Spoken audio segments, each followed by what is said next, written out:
संबोधित। Your Majesty, the fourth King, royal family के सम्मानित सदस्यगण, भूटान के प्रधानमंत्री जी, अन्य महानुभाव और भूटान के मेरे प्यारे भाई और बहनों, कुजुजांग पोला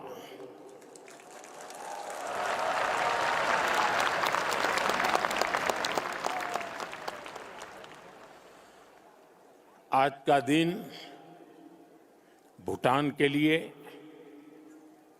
भूटान के राज परिवार के लिए और विश्व शांति में विश्वास रखने वाले सभी लोगों के लिए बहुत अहम है। सदियों से भारत और भूटान का संबंध बहुत ही गहन, आत्मीय और सांस्कृतिक नाता रहा है और इसलिए इस महत्वपूर्ण अवसर पर शामिल होना भारत का और मेरा कमिटमेंट था। लेकिन आज मैं यहां बहुत भारी मन से आया हूं। कल शाम दिल्ली में हुई भयावह घटना ने सभी के मन को व्यथित कर दिया है। मैं पीड़ित परिवारों का दुख समझता हूं। आज पूरा देश उनके साथ खड़ा है। मैं कल रात भर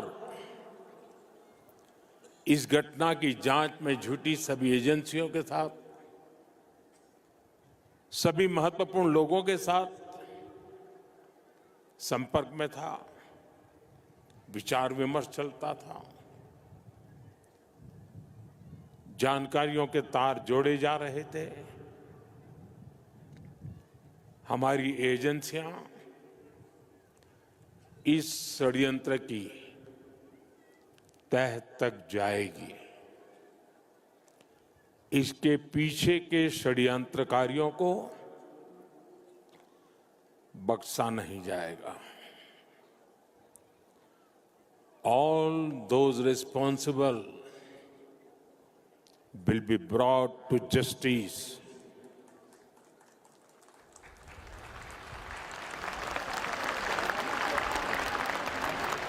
साथियों, आज यहां एक तरफ गुरु पद्म संभव के आशीर्वाद के साथ ग्लोबल पीस प्रेयर फेस्टिवल का आयोजन हो रहा है। दूसरी ओर भगवान बुद्ध के पिपरहवा अवशेषों के दर्शन हो रहे हैं और इनके सब के साथ हम सब his majesty the fourth king के 70वें जन्मदिन समारोह का साक्षी बन रहे हैं। ये आयोजन इतने सारे लोगों की गरिमामय उपस्थिति, इसमें भारत और भूटान के रिश्तों की मजबूती नजर आती है। साथियों, भारत में हमारे पुरखों की प्रेरणा है वसुधैव कुटुंबकम, यानी पूरा विश्व एक परिवार है। हम कहते हैं सर्वे भवन्तु सुखिनः, यानी इस धरती पर सभी सुखी रहे। हम कहते हैं द्यो शांति ही अंतरिक्षम शांति ही पृथ्वी शांति ही आपः शांति ही औषधय शांति ही, अर्थात संपूर्ण ब्रह्मांड, आकाश, अंतरिक्ष, पृथ्वी, जल, औषधियां, वनस्पतियां और सभी जीवित प्राणियों में शांति व्याप्त हो।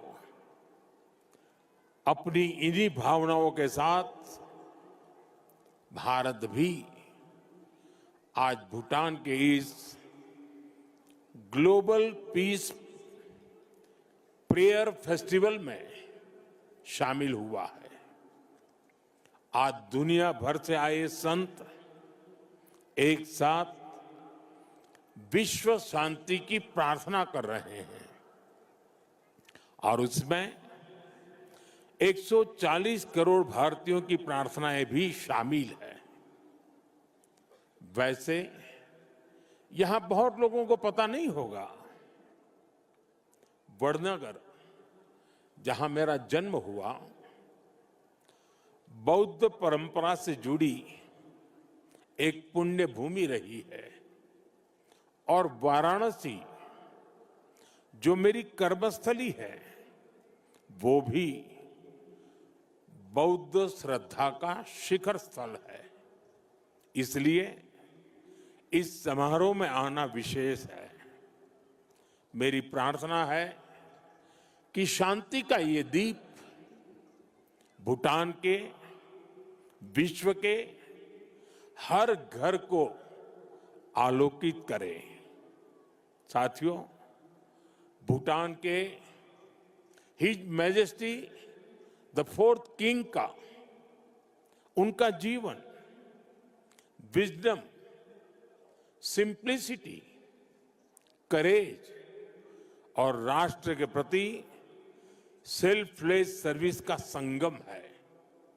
उन्होंने 16 वर्ष की बहुत छोटी आयु में ही बड़ी जिम्मेदारी संभाली, अपने देश को एक पिता जैसा स्नेह दिया और अपने देश को एक विजन के साथ आगे बढ़ाया। 34 वर्षों के अपने शासनकाल में उन्होंने भूटान की विरासत और विकास दोनों को साथ लेकर चले। भूटान में लोकतांत्रिक व्यवस्थाओं की स्थापना से लेकर बॉर्डर एरिया में शांति स्थापना कराने तक हिज मैजेस्टी ने एक निर्णायक भूमिका निभाई। आपने ग्रॉस नेशनल हैप्पीनेस का जो विचार दिया है, वो आज पूरी दुनिया में ग्रोथ को डिफाइन करने का एक अहम पैरामीटर बन चुका है। आपने दिखाया है कि नेशन बिल्डिंग केवल जीडीपी से नहीं, बल्कि मानवता की भलाई से होती है। साथियों, भारत और भूटान की फ्रेंडशिप को मजबूती देने में भी उनका बहुत बड़ा योगदान रहा है। आपने जो नींव रखी है, उस पर हम दोनों देशों की मित्रता निरंतर फल फूल रही है। मैं सभी भारतीयों की तरफ से हिज मैजेस्टी को अनेक अनेक शुभकामनाएं देता हूं और उनके बेहतर स्वास्थ्य और दीर्घायु होने की कामना करता हूं। साथियों, भारत और भूटान सिर्फ सीमाओं से नहीं, संस्कृतियों से भी जुड़े हैं। हमारा रिश्ता वैल्यूज का है, इमोशंस का है, पीस का है, प्रोग्रेस का है। 2014 में प्रधानमंत्री पद की शपथ लेने के बाद मुझे अपनी पहली विदेश यात्रा में भूटान आने का अवसर मिला था। मैं आज भी उस यात्रा को याद करता हूं तो मन भावनाओं से भर जाता है। भारत और भूटान के संबंध इतने सशक्त और समृद्ध हैं। हम मुश्किलों में भी साथ थे, हमने चुनौतियों का सामना भी मिलकर किया, और आज जब हम प्रोग्रेस की प्रॉस्पेरिटी की तरफ चल पड़े हैं, तब भी हमारा साथ और मजबूत हो रहा है। His majesty the king Bhutan को नई ऊंचाई की ओर ले जा रहे हैं। भारत और भूटान के बीच विश्वास और विकास की जो साझेदारी है, वो इस पूरे विजन के लिए बहुत बड़ा मॉडल है। साथियों, आज जब हम दोनों देश तेजी से आगे बढ़ रहे हैं, तो इस ग्रोथ को हमारी एनर्जी पार्टनरशिप और गति दे रही है।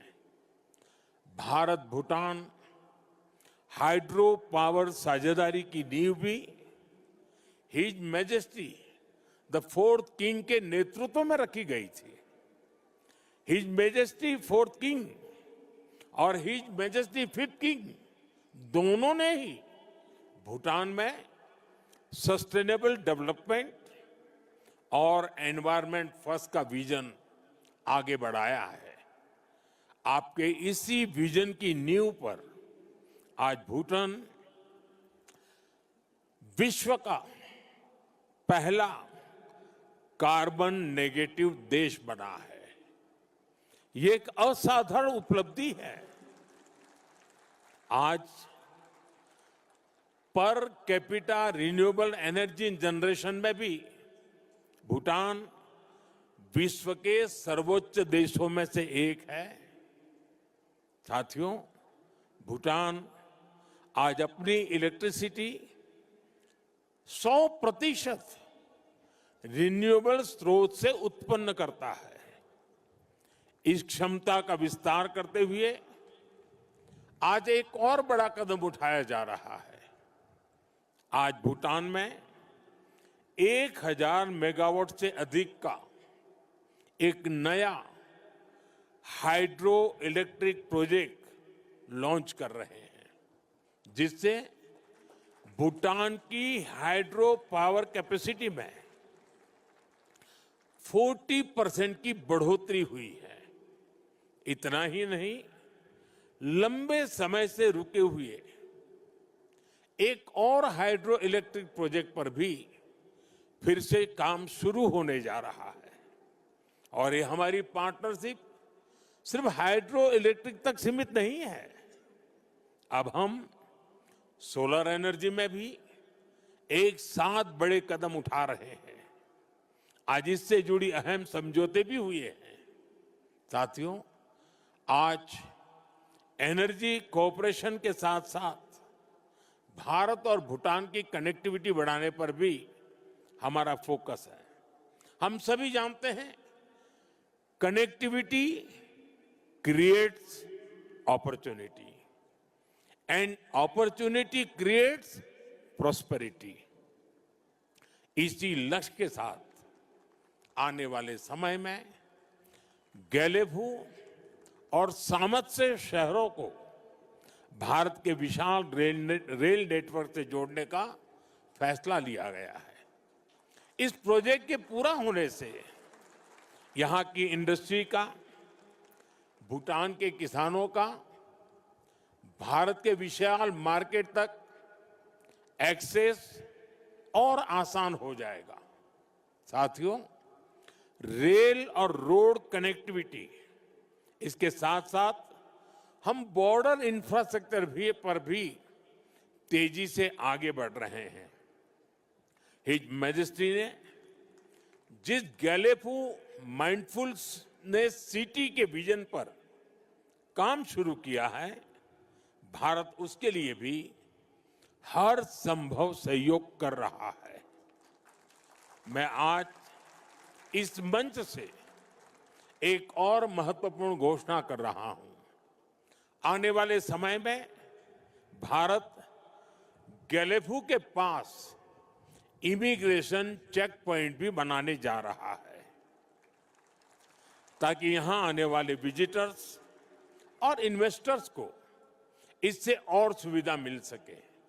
साथियों, भारत और भूटान की प्रगति और समृद्धि एक दूसरे से जुड़े हुए हैं और इसी भावना से भारत सरकार ने पिछले वर्ष भूटान के 5 ईयर प्लान के लिए 10,000 करोड़ रुपीस सहयोग की घोषणा की थी। ये फंड रोड से लेकर एग्रीकल्चर तक, फाइनेंस से लेकर हेल्थ केयर तक, ऐसे हर सेक्टर में उपयोग हो रहा है, जिससे भूटान के नागरिकों की ईज ऑफ लिविंग बढ़ रही है। बीते समय में भारत ने ऐसे कई मेजर्स लिए हैं जिससे भूटान के लोगों को एसेंशियल आइटम्स की निरंतर सप्लाई मिलती रहे और अब तो यहां यूपीआई पेमेंट्स की सुविधा का भी विस्तार हो रहा है। हम इस दिशा में भी काम कर रहे हैं कि भूटान के नागरिकों को भी भारत आने पर यूपीआई सुविधा मिले। साथियों, भारत और भूटान के बीच की इस मजबूत पार्टनरशिप का सबसे ज्यादा फायदा हमारे यूथ को हो रहा है। His majesty national service voluntary service और इनोवेशन को लेकर बेहतरीन काम कर रहे हैं और हिज मैजेस्टी का यूथ को एम्पावर करने का जो विजन है, उन्हें टेक एनेबल बनाने की जो सोच है, उससे भूटान का युवा बहुत बड़े लेवल पर इंस्पायर हो रहा है। Education, innovation, skill development, sports, space, culture, ऐसे अनेक सेक्टर्स पे भारत भूटान के युवाओं के बीच सहयोग बढ़ रहा है। आज हमारे युवा साथ मिलकर एक सैटेलाइट भी बना रहे हैं। भारत और भूटान दोनों के लिए यह बहुत महत्वपूर्ण अचीवमेंट है। साथियों, भारत और भूटान के संबंधों की एक बड़ी शक्ति हमारे लोगों के बीच का आत्मिक संबंध है। 2 महीने पहले भारत के राजगीर में रॉयल बोटानिस्ट टेम्पल का उद्घाटन हुआ है। अब इस प्रयास का भारत के अन्य हिस्सों में भी विस्तार हो रहा है। भूटान के लोगों की इच्छा थी कि वाराणसी में भूटानी टेम्पल और गेस्ट हाउस बने। इसके लिए भारत सरकार आवश्यक लैंड उपलब्ध करा रही है। इन टेम्पल्स के द्वारा अपने बहुमूल्य और ऐतिहासिक संबंधों को, सांस्कृतिक संबंधों को और सुदृढ़ बना रहे हैं। साथियों, मेरी कामना है भारत और भूटान पीस, प्रॉस्पेरिटी और शेयर्ड प्रोग्रेस के रास्ते पर ऐसे ही चलते रहे। भगवान बुद्ध और गुरु रिनपोछे का आशीर्वाद हम दोनों देशों पर बना रहे। आप सभी का फिर से बहुत बहुत आभार। धन्यवाद।